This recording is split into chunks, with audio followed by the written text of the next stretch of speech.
Hey, Dillinger 101 here. Good morning, good morning, good morning. Listen, after the ancient turn of the century garden cultivator, I'll tell you what, that no-till garden's the way to go, man. It's just a lot less work. You don't have a lot of weeds to pull. And yes, it worked. I left some bare places here. I put some mulch down, which you'll see there. It worked it up. It got rid of the grass that had come back, and it didn't go in deep, but this soil's loamy. Uh, it actually is better soil than it looks. As I'd stated before, my father had a garden here, and when I dug this up and moved the soil around, I could smell horse manure. Okay, and there hadn't been anything grown in here in 2 or 3 years, I'm sure, at least that long. But yeah, so uh, there's got to be something in it. uh, because see, this is a working ranch, and at one time, and my father raised quarter horses, so we had a lot of straw, a lot of hay, and a lot of horse manure. But I couldn't believe I dug this up, and the horse manure. I was like, I thought somebody pulled up on a horse. We still have a few horses, but relatives keep some here once in a while, and we still have one horse of my dad's. But years ago, there was several, like a dozen horses or more sometimes here. But anyhow, enough of that. I did get this tilled up. I really did till it up. I just took the cultivator setting on that attachment, if you will, and moved over this and got rid of their grass. It had grown back up. If you look at my video before this, I believe it was that I'd done that. And I'd put some mulch on this. I haven't done that like this with this mulch like this before. This is tree leaves and branches that was chopped up by a tree cutting service, and they left it here so it could be used for mulch. And it's been there like 3 years or so. It's broke down, but I don't know. There's pros and cons. I've heard people talk about using wood chip mulch and leaves. I've used mulch leaves for years in my garden. I never had a problem with it that I could detect. But sometimes they say it'll pull the nitrogen out of the soil. Excuse the breeze. It'll pull the nitrogen out of the soil. I've heard, pros and cons, and you'll have that. But this is what I had to work with. So let's see, I still got some dandelions wanting to pop through, and I haven't leveled any of that mulch off. Matter of fact, it was wet and kind of moldy. And I hope that doesn't affect anything. I hope it's a friendly mold. But I thought I'd let it pile up and let it dry out a little bit, let the sun hit it. And then I did kind of level it out. I didn't level it out, but I did break the piles down a little bit. And I'm going to go back there and level it off and make it all purty, pretty as I can. It'll still be pretty ugly, probably. Oh, look, the dandelions. My dandelions are coming up. Very nice, very nice. It's just, but here somewhere is some Asian thyme.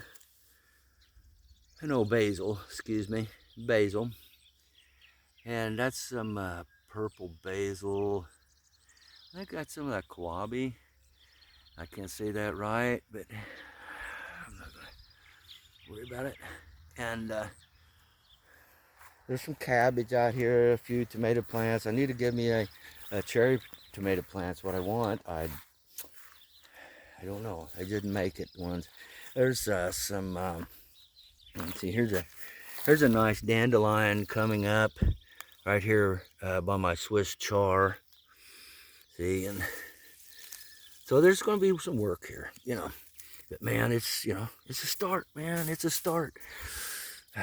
It's really hurt leaving that garden behind. I went by the other day, the people that bought the property where my old garden is. You want to check some of my other videos, and I prepped like 3 little beds, and prep that whole garden all winter long. So they ought to have just a tremendous garden.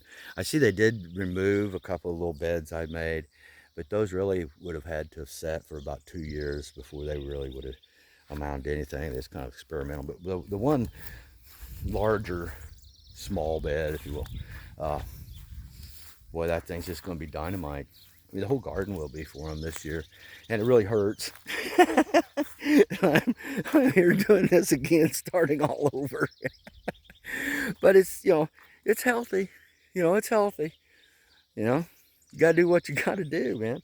And here's the tomato plants here, and yeah, and there's a couple of pepper plants. It'll come up. It's hard to see right now, but yeah, it's just like, always seem like I'm starting over, man. And this is what I still have here. This is what I still have here left to work with. Well, no, I just planted some odd stuff this year. Really, I mean, like the basil. I went like way over on the basil, and boy, this lettuce, that royal lettuce. Look at that. Look how that's just beautiful, isn't it? Look how that's growing. And this is some of that. I don't know what that is. I don't know, Paris or something. I don't know. And the snow peas and sweet and sugar peas. It's just their season's gone. Their season's really gone. I didn't get it in time, in the ground in time, and that's some of the purple basil. I've never grown this much basil. I've never had a lot of luck with basil, and it's kind of what I planted. A few things I didn't have any luck. I usually don't have much luck with. There's some Swiss chard here I need to get in, and but anyhow, I just done it, and I planted spinach. I want to grow spinach. But it just the powers of the universe just doesn't seem to be synchronized correctly to, I'm doing something wrong, man, but I don't know. It's the Midwest. It seems like anymore in the Midwest we don't have, I'm in zone 5, and it seems like we don't have that cold crop season, because anytime during that cold crop it could get 80 degrees and then the next night drop down to 30 degrees, and it'd kill everything. I mean, what do you really need here in the Midwest that I've seen? Let me get this camera up here. I'm tired of looking at the shadow. But you need a greenhouse. You really do. You really do. And if you could just get 2 more months, if you could get 8 more weeks of growing out of any of these plants, especially pepper plants. And what I've noticed is that a lot of your seeds you buy now, what's it say on the package? Taiwan. It says Taiwan. That's tropics, man. Last I checked, that's kind of a tropics, isn't it? It's a lot warmer and thing. I mean, so I don't know. And I just used to years ago when I'd get pepper plants or seeds, man, they'd grow. They just don't get any size to them anymore. And they want to start blooming when they're like 5, 6 inches tall. I don't understand it. I've just picked blooms off, and I don't know. If you have a greenhouse in zone 5 in the Midwest in Illinois, you need 2 more months for some of this stuff. You really do. And I've started things way, way, way, and get them way big. But that ground has to be up for them pepper plants. Has to be up to, 70 degrees. Has to be pretty warm for a pepper plant. You put them in the ground cold like I have this time, it is too cold. When I put them in there, they probably won't mount too much. It will stun them. Now, it doesn't bother the tomato plants as much as some other plants, but boy, that spinach, it'll bolt on you, and the pepper plants they'll want to produce fruit so they can produce seeds so they'll survive. They're in the survival mode. You don't want them in a survival mode. You want them in a growing mode, and then a producing mode. But they want to produce right now. That's not a good sign.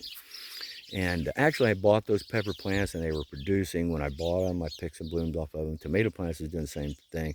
But tomato plants, with plenty of water and fertilizer and good care, they'll come out of it. But pepper plants, not so much. Well, listen, thank you very much for your time. It's been real. It's been fun. As you can see, we're moving right along. Slow but sure, you know. But it is what it is, and it is what you make it. So, do something I do. Just don't get caught. Dillinger 101. Later.